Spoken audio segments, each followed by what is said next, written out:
Please be seated.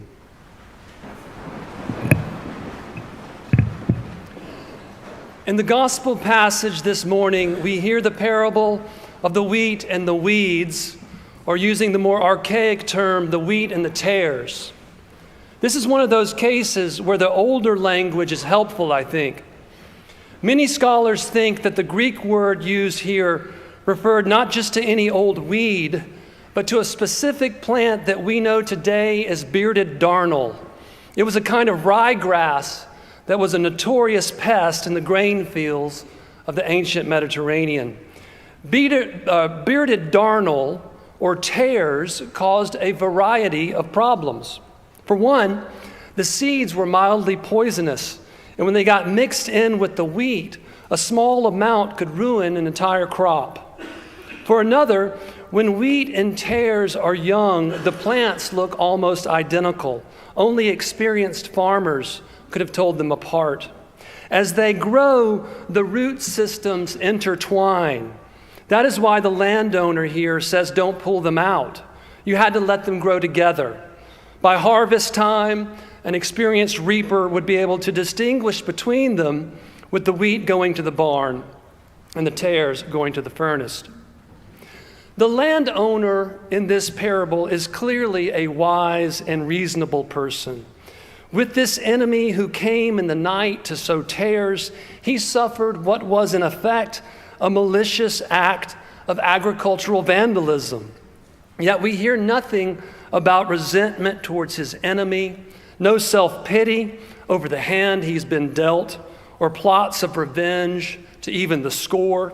He is even-tempered with his enemy and with his servants, who somewhat impudently suspect him of sowing poor seed. Some theologians have read this parable in light of the politics of the Jewish community in the first century. They speculate that Jesus might have been speaking to the importance of forbearance, restraint, and tolerance in the polarized political moment of his own era. One of the prominent sects within Judea's Jewish community were a revolutionary group known as the Zealots, a highly polarized faction who urged violent rebellion against the Roman Empire. They wanted to purge from their midst any Jews who didn't share their extreme views. Some of this political division and polarization might even have affected the tight community of Jesus' disciples. One of the apostles, Simon, was called Simon the Zealot. Maybe that was because of his love for Jesus, but some suspect it was because he was a one-time member of this revolutionary group. Whereas Matthew, the purported author of the gospel we read today, we know was a tax collector. That means that he collected taxes from the Jewish people on behalf of the Roman Empire. He was a collaborator with the corrupt powers that oppressed God's people, or at least the Zealots would have seen it that way. In Jesus' time, just as in ours, politics had a way of insinuating itself into the most intimate of relationships. In many ways, the parable of the wheat and the tares seem ready-made for the highly charged, politically polarized times in which we live today, 250 years into our nation's history. As a historian of modern American political history, people regularly ask me, have we ever been as polarized politically as we are today? And I always answer, yes, absolutely. There was that war in the middle of the 19th century in which some 700,000 Americans were killed. Cities were burned and laid to waste, like the very one in which we live. Bitter hatreds and injustices festered for decades afterwards, lasting well into the living memories of many of us here this morning. While the 1850s were very different from our current moment, I do think the rates of polarization in America today are real and troubling and should be taken seriously by every citizen. Social scientists have come up with clever ways to measure social polarization. One instructive survey question is to ask parents, who are you most afraid that your child might marry? Back in the 1940s and 50s, parents were most likely to worry that their child would marry someone of a different religion. Today, parents are most likely to worry that their child might marry a Trump supporter or a supporter of AOC or Zoran Mamdani.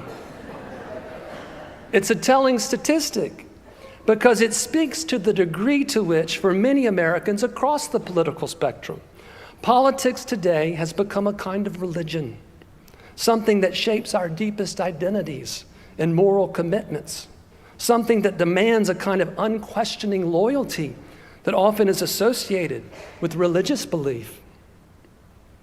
The truth is that religion has always been mixed up in American democracy, but not in the ways that Christian nationalists might trumpet today. One of the earliest and most astute observers of American democracy was the liberal French nobleman Alexis de Tocqueville. Traveling the United States in the early 1830s, he noted the high rate of religious devotion in the young country. In France, with its established church and moral codes enforced by the Catholic hierarchy, de Tocqueville always associated religion with backwardness or intolerance.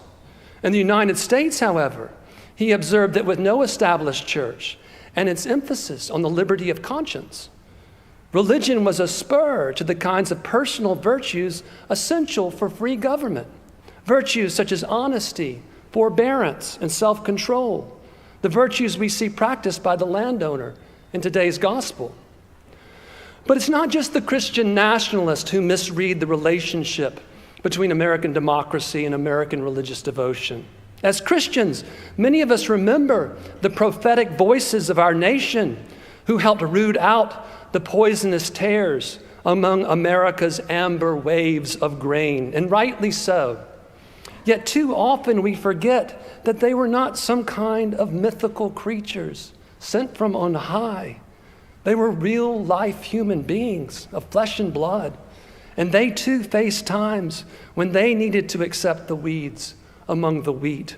We remember, for example, Frederick Douglass's prophetic speech, "What to the slave is the 4th of July?" But we forget his break with his former mentor, William Lloyd Garrison, and the majority of the abolitionist movement, because Douglass would not reject the American Constitution as a slave-holding document. Even with its odious 3/5 compromise, Douglass saw within the Constitution the seeds of emancipation, and he refused to cede to the slaveholders the weight and authority of the nation's foundational document. Frederick Douglass harvested the wheat and the weeds together. I could give you more examples along this line, but this is a sermon, not a history lecture.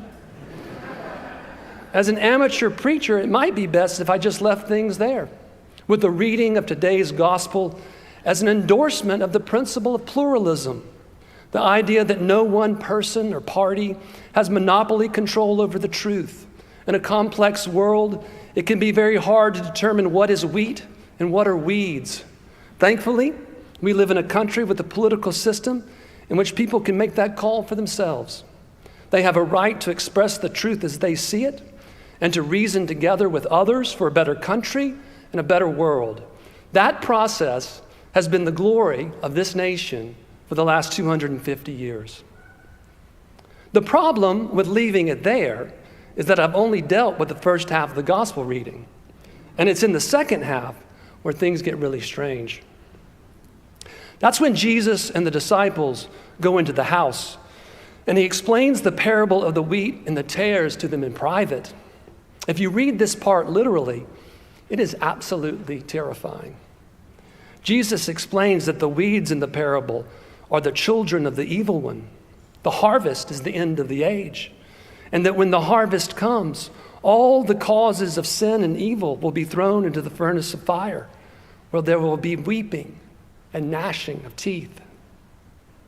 What are we to make of this fearsome, cryptic message? Piecing it together, trying not to over-index on the fiery metaphors, what Jesus seems to be promising here is a reckoning, a judgment, an assurance that the wheat and the weeds will one day be sorted, and that the evil done in this world will not go unaccounted for. And that's incredibly important, because wrongdoing needs to be accounted for, both in our shared political life as a nation and in our personal lives. Without that sort of accounting, there is no justice and there is no peace. If we read it closely, we might note that there seems to be a distinction here between the causes of sin and the individuals who commit the sin. So, maybe it's the causes that end up in the furnace rather than the individuals? I'm not sure. But when it comes to this troubling phrase, weeping and the gnashing of teeth, which Matthew repeats several times across his gospel, I can assure you with great certainty that that sort of thing doesn't just happen in the end times or in some fiery furnace or mythical underworld. I suspect that you know already that weeping and the gnashing of teeth happens every day, all over this city and all over the world. It is happening even as we speak here this morning. You could say that it is part of our human condition. The theologians would explain it as a consequence of sin.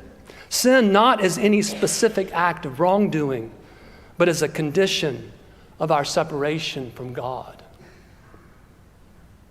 So what will the harvest look like in the end? I think perhaps we should turn not to the theologians, but to the artists.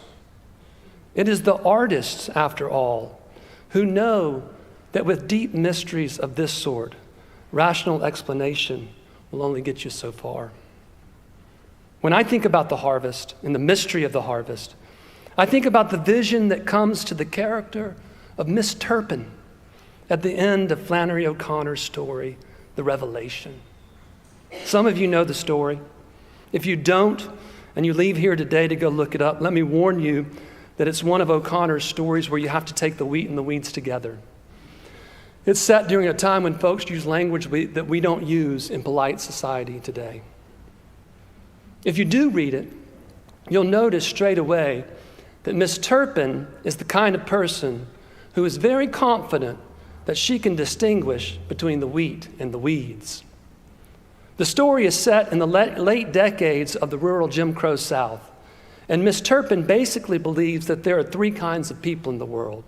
There's white trash on one side, there are black folks on the other, and then there are people like the Turpins. Now, I would argue that if O'Connor was living today, and if she was to update this story, impish, provocative soul that she was, Miss Turpin would still believe that there were three kinds of people. There would be all those folks on the far right, the Christian nationalists and all of their sort, and there would be all those folks on the far left, the woke mob and all of their sort, and then there would be the decent folks like the Turpins. The bulk of the story takes place in the small waiting room of a doctor's office. There, Miss Turpin encounters a young woman who is a student home from Wellesley College, who seems to be struggling with mental health issues. Not to give away too much of the story, there is an incident between Miss Turpin and this young woman that shakes Miss Turpin to her core. Miss Turpin goes home, and in the final scene, she is washing down the pig parlor, which is this kind of state-of-the-art pig pen with a cement floor that she is so proud of. And she is staring intently at the pigs, as if through the very heart of mystery, O'Connor writes. At last, Miss Turpin raises her head. O'Connor continues. There was only a purple streak in the sky, cutting through a field of crimson and leading into the descending dusk. She raised her hands from the side of the pen in a gesture priest-like and profound. She saw this purple streak as a vast swinging bridge extending upward from the earth through a field of living fire. Upon it, a vast horde of souls were rumbling toward heaven. There were whole companies of white trash, clean for the first time in their lives, and bands of Negroes in white robes, and battalions of freaks and lunatics shouting and clapping and leaping like frogs. And bringing up the end of the procession was a tribe of people whom she recognized at once as those who, like herself and Claude, had always had a little of everything and the God-given wit to use it right. Miss Turpin leans in to look more closely. They were marching behind the others with great dignity, accountable as they had always been for good order and common sense and respectable behavior. They alone were on key. Yet she could see by their shocked and altered faces that even their virtues were being burned away. At length, Miss Turpin stepped down from the pen, turned off the faucet, and made her slow way on the darkening path back to the house. In the woods around her, the invisible cricket choruses had struck up. But what she heard were the voices of the souls climbing upward into the starry field and shouting, "Hallelujah." Amen.